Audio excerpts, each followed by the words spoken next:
நாம் தமிழர் கட்சியின் தலைமை ஒருங்கிணைப்பாளர் சீமான் தற்போது புதுச்சேரியில் செய்தியாளர்களை சந்தித்து வருகிறார். அதனை பார்க்கலாம்.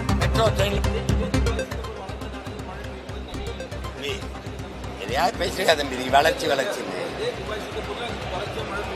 உனக்கு அந்த வளர்ச்சி வேணா வச்சுக்க. நான் வந்தேன்னா அந்த திட்டத்துக்கு முன்னுரிமை இல்லை. எனக்கு முதல்ல இருக்கிறத சரி பண்ணு.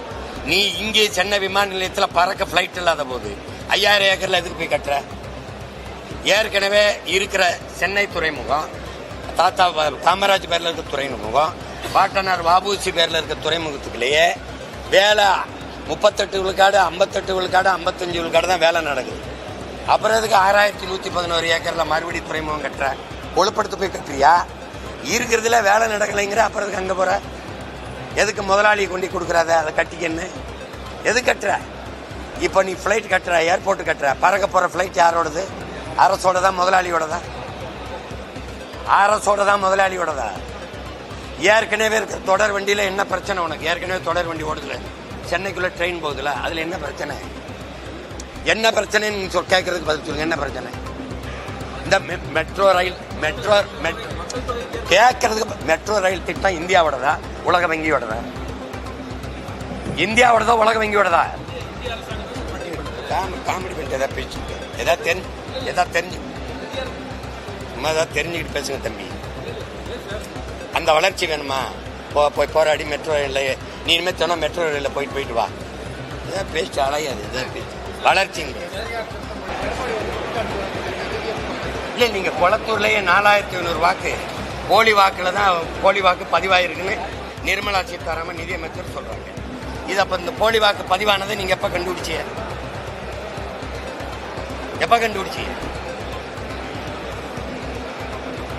இன்னும் 2 மாசத்துல தேர்தல் வரும்போது கண்டுபிடிக்கிறீங்க. அப்ப அந்த வெற்றி செல்லாது நீங்க அறிவிக்க தயாரா இருக்கீங்களா? இதை செயல்படுத்துறது இப்ப எஸ்ஐஆர் செயல்படுத்துற ஆட்சி யாரோட?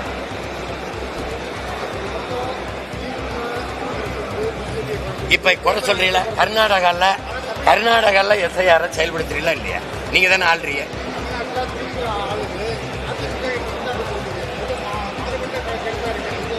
அதிமுக செய்ய முடியாது. ஏன்னா பிஜேபி கொண்டுகிட்டு வருது. பிஜேபியோட தான் இது கூட்டணி வைக்குது. அப்ப அந்த பிஜேபி கூட்டணி வரும்போது அது கொண்டு வர இந்த இதை எதிர்க்க முடியாதுல்ல. எதிர்த்தா அப்படி கூட்டணி வைப்பீங்க. இப்போ நீங்க பூத் லெவல் ஆபீசர் ஒரு ஆபீசரா போடுறீங்க. கட்சிக்காரருக்கு கூடவே போறாரு. திமுக கட்சிக்கார கவுன்சிலர், மாவட்ட செயலாளர்லாம் எதுக்கு போறாரு? போகும்போது என்ன ஆகும்? எது உங்க ஓட்டுலையோ அந்த ஓட்டெல்லாம் தூக்கி விட்டுருவீங்க. நடக்குமா நடக்காதா சொல்லு. இப்ப ஒரு வேளை போறீங்க, அங்க என்னோட படமோ என் தலைவர் படமோ எங்க கொடியோ அங்க இருந்தா அந்த ஓட்டை வெப்பையெல்லாம் எடுத்து விட்டுருவீங்க. இப்ப நீங்க போகும்போது தம்பி விஜய் படம் ஒரு வீட்டுல இருந்ததுன்னு வச்சுக்கிறீங்க. இந்த இவங்க என்ன செய்வாங்க? அந்த ஓட்டை எடுத்து விடுவாங்களா, வச்சிருப்பாங்க?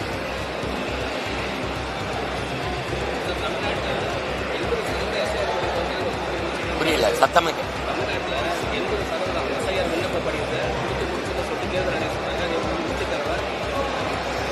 நீங்க ஒரு 10 நாளைக்குல 5 கோடி பேருக்கு இந்த எஸ்ஐஆர் இந்த படிவத்தை கொடுத்துட முடியும்னா, நாங்க சாதிவாரி கணக்கெடுப்பு எடுக்க சொல்றோம்ல, அதுல என்ன 10 நாள் எடுக்க முடியறவங்களால அதையும் எடுக்க முடியாது.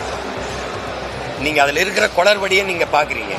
இதை கொடுத்து ஒரு இது கொடுத்து அதை பதிவு பண்ணி நீங்க கொடுத்தா பிப்ரவரி 7ஆம் தேதி இறுதி பட்டியல அறிவிப்பேங்கிறீங்க. ஒருவேளை எங்க வாக்குகள்லாம் விடுபட்டுருச்சு அப்படின்னு வச்சுக்கிறீங்க. அந்த பிப்ரவரி 10-15க்குள்ளேயே நீங்க தேர்தலை அறிவிச்சிருவீங்க. தேர்தலை அறிவிச்சிட்ட பிறகு மறுபடியும் என் வாக்கு விடுபட்டு போச்சு, இதை பதிவு பண்ணி நாம் திருப்பி என் வாக்கை புதுப்பிக்க கால அவகாசம் இருக்குமான்னு நீங்க வச்சு பாருங்க. இருக்குமா?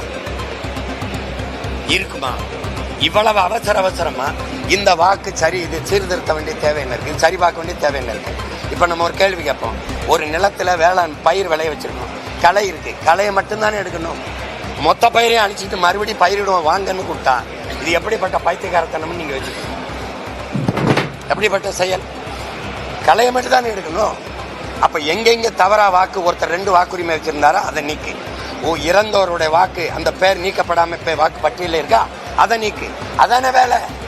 அதை விட்டு மொத்தமா அழிச்சு மறுபடியும் பதிவு செய்யணும். அதுக்கான கால அவகாசம் இருக்கா?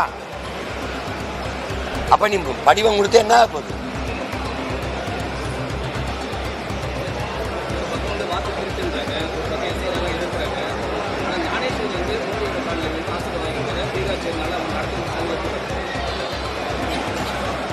அவரை தேர்தல் ஆணையரா நியமிச்சிருக்காரு அரசு தானே. யார் காலில் விழுந்தாரோ அவர் தானே. அப்புறம் அவருக்கு போய் வாழ்த்து வாங்காம என்ன பண்ணுவாங்க? நாம நினைச்சுக்கிட்டு இருக்கோம் தேர்தல் ஆணையம், நீதிமன்றம், அமலாக்கத்துறை, வருமான வரித்துறை, இந்த மத்திய புலனாய்வு துறையெல்லாம் தன்னாட்சி அதிகாரம் பெற்றது, ஆட்சி அதிகாரம் அதுல தலையிடாதுன்ட்டு சுதந்திரமா இயங்கும். அது சுத்த பைத்தியக்காரத்தனம். யார் அதிகாரத்தில் இருக்காங்களோ அவங்களோட விரல்களா அது இயங்கும். நீட்னா நீட்டு, மடக்குனா மடக்கும். இப்ப நாளைக்கு நினைச்சா என் வீட்டுல என்ஐஏ ரைடு விடலாம், இன்கம் டாக்ஸ் ரைடு விடலாம், இடி ரைடு விடலாம். அப்படித்தானே இருக்கு. அப்ப தேர்தல் ஆணையரை நியமிக்கிறது யார்? தலைமை நீதிபதியை நியமிக்கிறது யார்? அப்ப அது யாருக்காக பேசும்?